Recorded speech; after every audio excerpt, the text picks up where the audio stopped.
The march took place in Versailles, close to the former royal palace, where members of France's National Assembly and Senate will vote to amend the constitution and so pave the way for ratification of the treaty.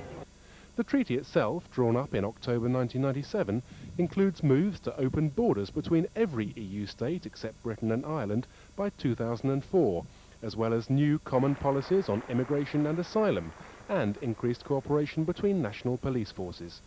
The National Front, though, says it hides the real goal of a federal Europe.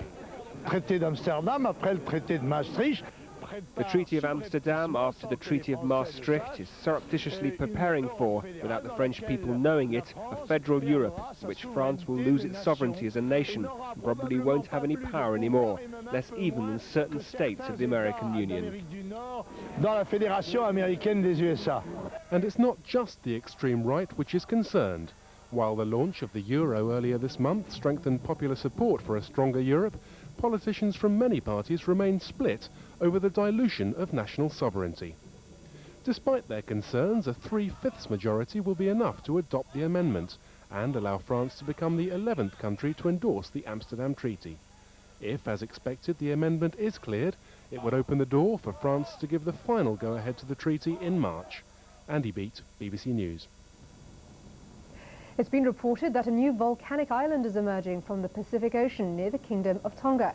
The island is said to be 30 miles to the north of Tonga's capital, Nuku'alofa. It's currently believed to be 200 to 300 meters long and 30 to 40 meters high. Tonga has a long history of these islands, which often disappear again after a number of years. Russian Orthodox Christians are flocking to a Moscow church to witness what many say is a minor miracle, a weeping icon of Russia's murdered Tsar Nicholas II. A senior cleric at the Ascension Church in the Russian capital claims the icon oozes a steady flow of myrrh practically every day, and he believes that this is evidence of a miracle, enough to qualify the murdered Russian Tsar for canonization. This is the Ascension Church in the Russian capital, Moscow. It's here that Orthodox believers have been flocking to witness a weeping icon of Russia's murdered Tsar Nicholas II. Many believe it's a minor miracle. Archpriest Vasily Golovanov claims the icon oozes a steady flow of myrrh almost every day. The myrrh, an oily amber-coloured substance, is said to have a subtle smell, which is more noticeable on days when services are held for the murdered royal family. One parishioner is convinced it's a miracle. One of the miraculous events you can see here in this church is the miraculous evaporating fog which appears on the glass. The icon makes miracles. The Russian Orthodox Church stipulates proof of a miracle as one of its conditions for sainthood.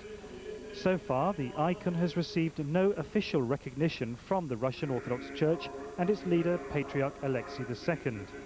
The priest says an elderly parishioner took the icon of Tsar Nicholas to the church on November the 7th last year, the anniversary of the Bolshevik Revolution in Russia.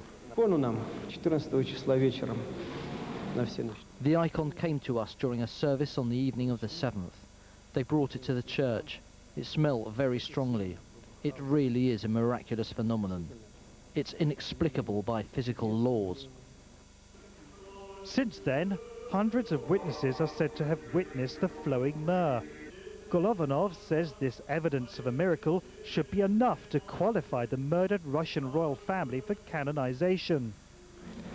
It's an encouraging signal. Russia must be reborn around the Orthodox Church and the Tsar.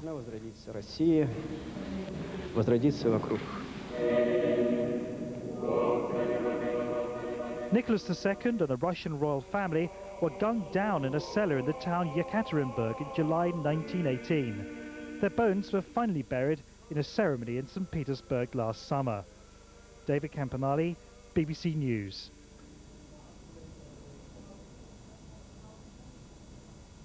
You're watching BBC News.